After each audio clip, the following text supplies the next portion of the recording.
मुद्दा ये है कि भाई 100% मार्क्स तो सभी लाना चाहते हैं, लेकिन क्या सभी के 100% मार्क्स आएंगे?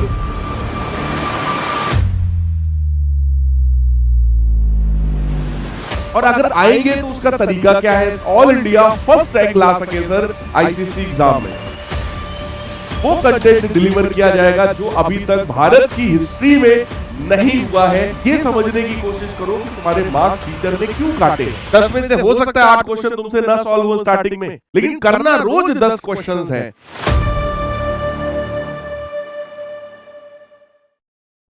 Hey guys, नमस्कार, आदाब, सत श्री अकाल and केम छो। This is Shailendra Pandey welcoming all of you to your wonderful platform Physics Wallah. मेरे प्यारे बच्चों, आप सभी का बहुत बहुत स्वागत है आपके अपने फिजिक्स वाला में, यानी कि इस नए YouTube चैनल पर, राइट। तो कैसे हैं आप सभी लोग? फटाफट एक बार मुझे कमेंट करके बता दीजिएगा कैसी चल रही है आपकी प्रिपरेशन। और हाँ, आज का ये जो टॉपिक है, ये टॉपिक यार बहुत ही ज्यादा इंटरेस्टिंग टॉपिक है। टॉपिक क्या है सर? सभी बच्चे चाहते हैं कि 100% मार्क्स आ जाएं उनके class 10th ICSE board examination में, ताकि आगे जब वो 11th में आए, 12th में आए, तो उनका कॉन्फिडेंस एकदम बूस्ट अप होना चाहिए सर। तो यार मुद्दा ये है कि भाई 100% मार्क्स तो सभी लाना चाहते हैं, लेकिन क्या सभी के 100% मार्क्स आएंगे? और अगर आएंगे तो उसका तरीका क्या है सर? उसके लिए हमें ऐसी क्या चीज फॉलो करना पड़ेगा कि हम 100% मार्क्स अचीव कर पाए ICSE class 10th board examination में और ऑल इंडिया फर्स्ट रैंक ला सके सर आईसीएसई एग्जाम में? तो सर उसके लिए कुछ एक प्रॉपर स्ट्रेटजी बताओ। मैंने सुना है आप बहुत सारे बच्चों को पढ़ाते हैं, विक्ट्री बैच में भी सर आप पढ़ा रहे हैं, लेकिन सर कुछ तरीका तो बताओ जो सारे बच्चों के लिए काम का हो। तो यार इस तरह के बहुत सारे मैसेजेस आ रहे थे, तो हम लोगों ने सोचा क्यों ना आप सभी के लिए एक बहुत ही बेहतरीन सी स्ट्रेटजी लेकर के आते हैं, जिसके थ्रू आप सारे बच्चे, है ना, अब ये YouTube चैनल आ गया है आपके लिए, यानी कि इस YouTube चैनल पर आप सारे बच्चों के लिए फ्री ऑफ कॉस्ट वो कंटेंट डिलीवर किया जाएगा जो अभी तक भारत की हिस्ट्री में नहीं हुआ है। यानी आईसीएसई के लिए अभी तक डेडिकेटेड इतना तगड़ा कंटेंट अभी तक आपको नहीं मिला था। तो सर अब कंटेंट तो आप लोग दे रहे हो, लेकिन उसके लिए और क्या क्या स्ट्रेटजीज चाहिए? तो यही हमारे आज के इस सेशन का मेन टॉपिक है, right. So how to score 100% in class 10th ICSE physics examination, 100% marks sir कैसे आएंगे? तो आइए हम लोग अपने इस सेशन की शुरुआत करते हैं भाई। सबसे पहली बात बेटा ये है कि आपका जो एग्जाम है ना, उस एग्जाम के पैटर्न को बहुत अच्छे से समझ लीजिए, ठीक है।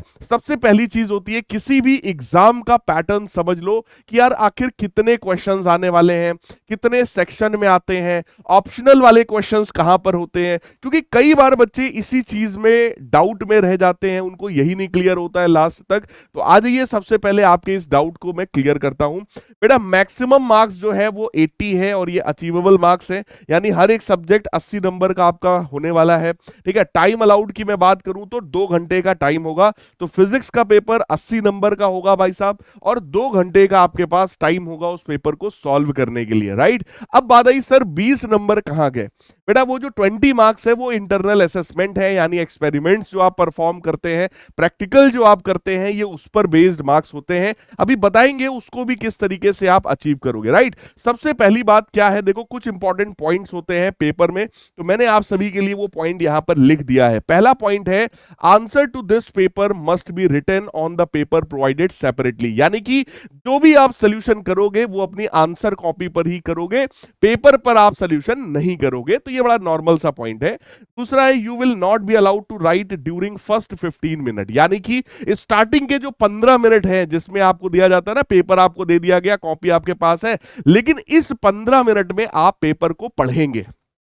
आप ये समझने की कोशिश करेंगे कि आखिर एग्जामिनर आपसे पूछना क्या चाहता है। तो 15 मिनट एकदम शांत दिमाग से पेपर को पढ़ना है, समझना है, हर एक क्वेश्चन को लिखना नहीं है कुछ भी।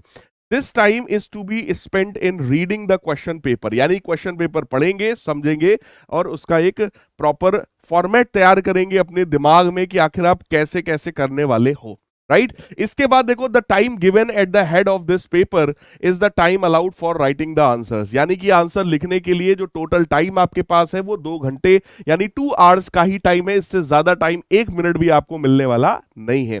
इसके बाद बेटा जो मोस्ट इंपॉर्टेंट बात है कि सेक्शन ए हमारा कंपलसरी होता है, 40 मार्क्स का सेक्शन ए होता है और वो कंपलसरी सेगमेंट है, उसमें जितने भी क्वेश्चंस आपसे पूछे जाएंगे वो सारे आपको करने हैं। जनरल ट्रेंड ये देखा गया है कि लगभग 15 क्वेश्चंस आपसे एमसीक्यूज दिए जाते हैं, यानी फर्स्ट क्वेश्चन जो होता है सेक्शन ए के पहला क्वेश्चन के अंदर 15 क्वेश्चंस होते हैं जो कि सारे एमसीक्यूज होते हैं।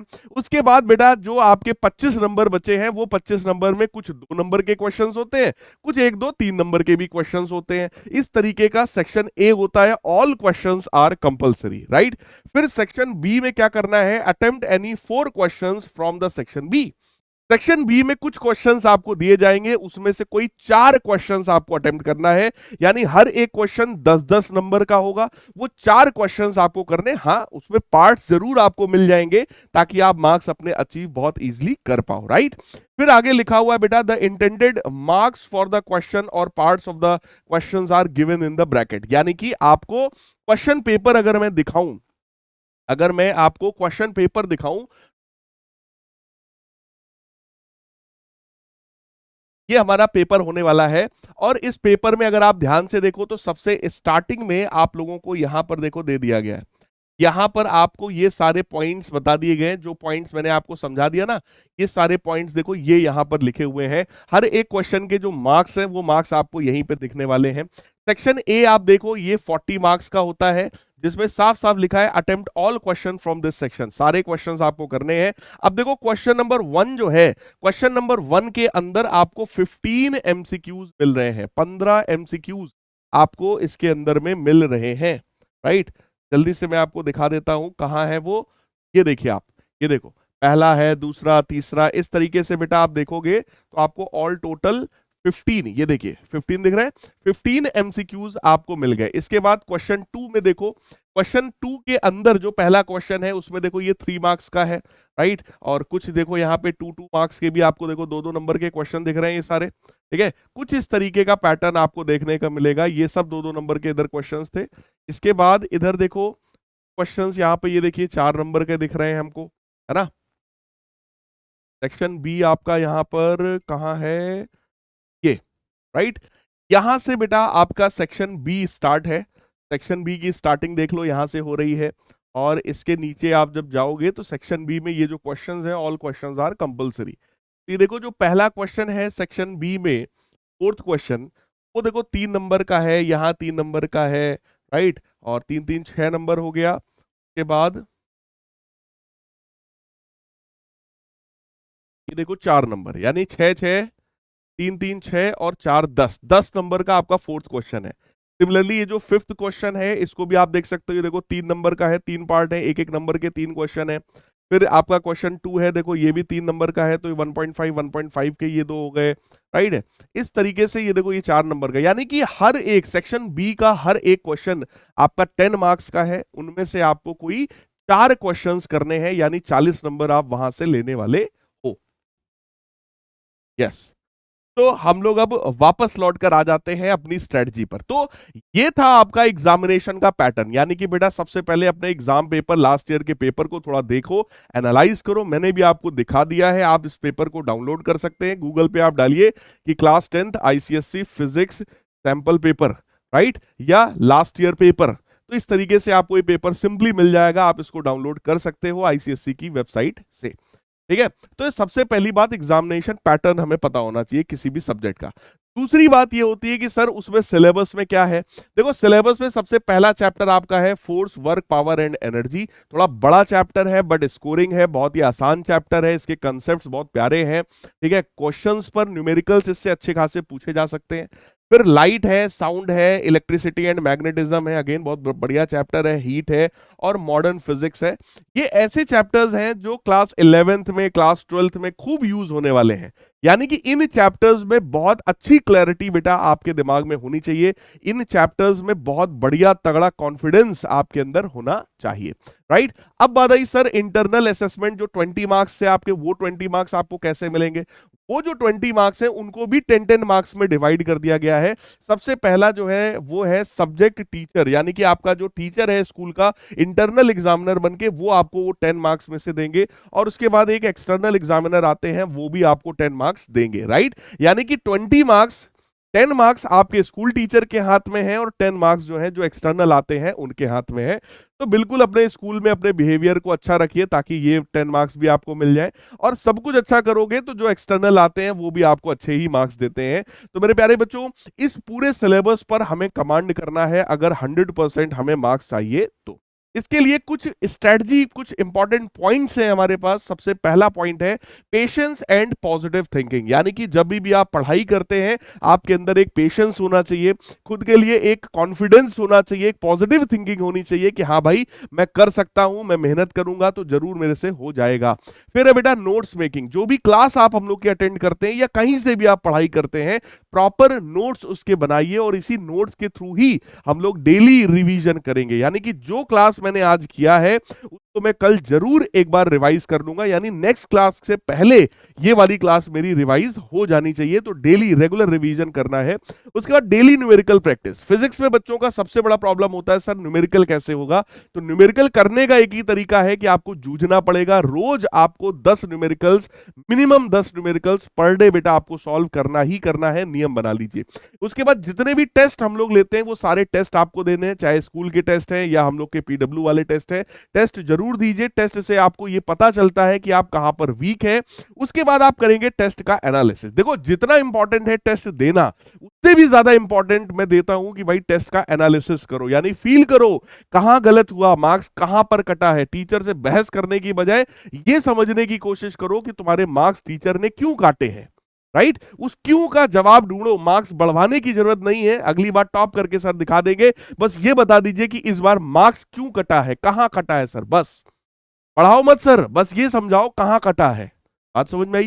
ये एटीट्यूड आपका होना चाहिए। टेस्ट एनालिसिस, उस टॉपिक को जो भी कमजोर है उस टॉपिक पर खूब मेहनत करिए और उसको अपना कवर करिए। अवॉइड डिस्ट्रैक्शंस, बेटा पढ़ाई के समय जितने भी डिस्ट्रैक्शंस आपके जीवन में सबको अवॉइड करिए, बिल्कुल डिलीट मार दीजिए, राइट। चाहे वो डिस्ट्रैक्शन इंस्टाग्राम हो, चाहे वो कोई पर्सन हो, कोई ऐसा फ्रेंड हो जो आपको बिल्कुल पढ़ने नहीं देता, सिर्फ घूमने टहलने के लिए कहता है, ऐसे कोई भी लोग जो आपको डिस्ट्रैक्ट कर रहे हैं आपके करियर से, बेटा उनको बिल्कुल साइड कर दो, क्योंकि ऐसे लोग आपका अच्छा कभी भी चाह ही नहीं सकते जो आपको पढ़ने नहीं दे रहे।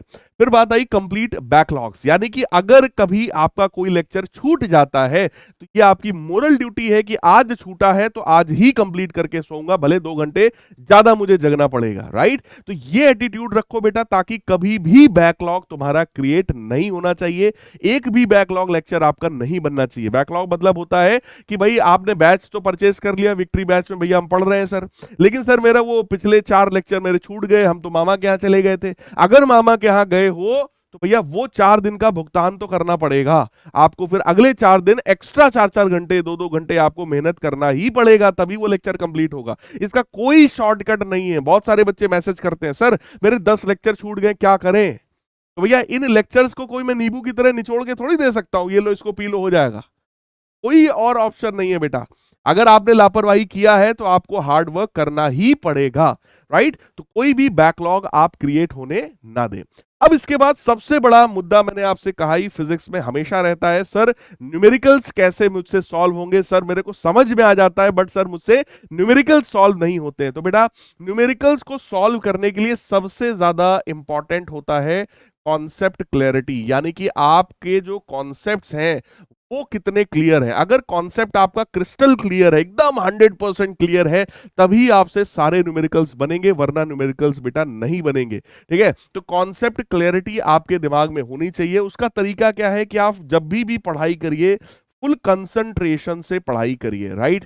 कंसंट्रेशन आपका एकदम 100% होना चाहिए, तभी आपको फिजिक्स में वो क्लैरिटी आ पाएगी। उसके बाद अगला पॉइंट ये है कि जो भी चीज पढ़ाई जा रही है उसको रटने की कोशिश मत करो, समझने की कोशिश करो। फिजिक्स बहुत ही ज्यादा लॉजिकल सब्जेक्ट है, हर एक चीज का कुछ कारण होता है, यहां बिना कारण कुछ भी नहीं होता है, राइट। तो बेटा आपको क्या करना है, कंसंट्रेशन से पढ़ना है और लॉजिकल पढ़ाई करनी है, आपको रटना नहीं है।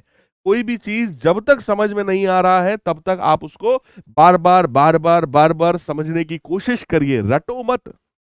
रटने से फिजिक्स कभी नहीं होता और न्यूमेरिकल तो बिल्कुल नहीं होता। एक बार कोई लॉ आप भले रट सकते हो, आर्किमिडीज प्रिंसिपल का है, आप रट सकते हो, लेकिन जब तक उसका फील नहीं आएगा, कॉन्सेप्ट क्लैरिटी नहीं होगी, तब तक बेटा न्यूमेरिकल तुमसे बनने वाले नहीं है, राइट। सो लॉजिकल एक्सप्लेनेशन समझने की कोशिश करो। हर एक चीज का आपके पास एक प्रॉपर कारण होना चाहिए कि अगर ये फॉर्मूला लगा रहे हो तो क्यों लगा रहे हो, राइट। ये पता होना चाहिए। और आखिरी काम हमें बस यही करना है कि हमें डेली 10 न्यूमेरिकल्स लगाने हैं। डेली 10 न्यूमेरिकल्स, बहुत ज्यादा नहीं कह रहा हूं मैं, लेकिन रोज 10 न्यूमेरिकल्स आपको सॉल्व करना ही करना है, भले सॉल्व हो ना हो। 10 में से हो सकता है 8 क्वेश्चन तुमसे ना सॉल्व हो स्टार्टिंग में, राइट, लेकिन 2 तो होंगे। लेकिन करना रोज 10 क्वेश्चंस है, और वो जो 10 क्वेश्चन में 8 आपके नहीं सॉल्व हुए, उनका सोल्यूशन देखिए, तो समझने की कोशिश करिए। अगले दिन जब आप फिर से अगले 10 क्वेश्चंस करेंगे, फिर कुछ होंगे कुछ नहीं होंगे, लेकिन आपकी पर डे कुछ ना कुछ लर्निंग हो रही होगी, आप कुछ ना कुछ कंसेप्ट मेरे प्यारे लाल बाल गोपाल डेली सीख रहे होंगे। तो ये चीजें आपको जरूरी है। अगर आप रोज 10 न्यूमेरिकल कर रहे हो, मैं गारंटी ले रहा हूं 1 महीने बाद 2 महीने बाद आप खुद कमेंट करके कहोगे, हाँ सर आपकी ये स्कीम बहुत ज्यादा काम आई है सर, और अब मेरे से न्यूमेरिकल सॉल्व हो रहे हैं। देखो, मैं वो टीचर हूं जो आप लोगों को क्लास 10th में भी पढ़ा रहा हूं और क्लास 12th वालों को भी पढ़ा रहा हूं, मैं जेई नीट वालों को भी पढ़ाता हूं। तो कहने का मतलब ये है कि मेरे पास हर लेवल का बच्चा है। मेरे प्यारे बच्चों, ये जो फॉर्मूला है 10 न्यूमेरिकल्स पर डे, ये क्लास 12th वाले बच्चे भी कर रहे हैं, जेई नीट वाले भी बच्चे कर रहे हैं, और सबके लिए ये कारगर है। जैसे जैसे आप बड़े होगे ये नंबर बढ़ता जाएगा, 10 की बजाय 20 न्यूमेरिकल पर डे आप करना स्टार्ट कर देंगे जब आप 12th में आएंगे, जेई नीट के लिए पढ़ रहे होंगे, राइट। लेकिन इतना यार मिनिमम अभी तो करना ही पड़ेगा। जो बच्चे इससे ज्यादा कर सकते हैं बहुत अच्छी बात है, लेकिन जो नहीं कर सकते हैं वो कम से कम 10 तो करो यार, इससे नीचे आपका काम नहीं चलेगा, right. Class 10th ICSE board का जो फिजिक्स है वो बहुत हलवा नहीं है, लेकिन बहुत रॉकेट साइंस भी नहीं है। वही आएगा जो मैं पढ़ाऊंगा, जो मैंने बैचेस में पढ़ाया है, जो मैं वन शॉट लेक्चर्स में पढ़ाऊंगा, सेम वही आएगा, उसके बाहर एक भी चीज आने वाली नहीं है। लेकिन प्रैक्टिस तो बेटा चाहिए, राइट। सो उम्मीद करता हूं ये स्ट्रेटजी सेशन आपको समझ में आया होगा, और फटाफट कमेंट करके बता दीजिए आप में से कितने ऐसे बच्चे हैं जो इस सेशन को, इस सजेशन को, है ना, 100% फॉलो करने वाले हो। फटाक से अभी कमेंट करके बताइए, हाँ sir I will definitely follow and I will definitely do 10 numericals पर डे। सो मिलते हैं किसी और सेशन में, तब तक के लिए good bye, take care, love you all, God bless.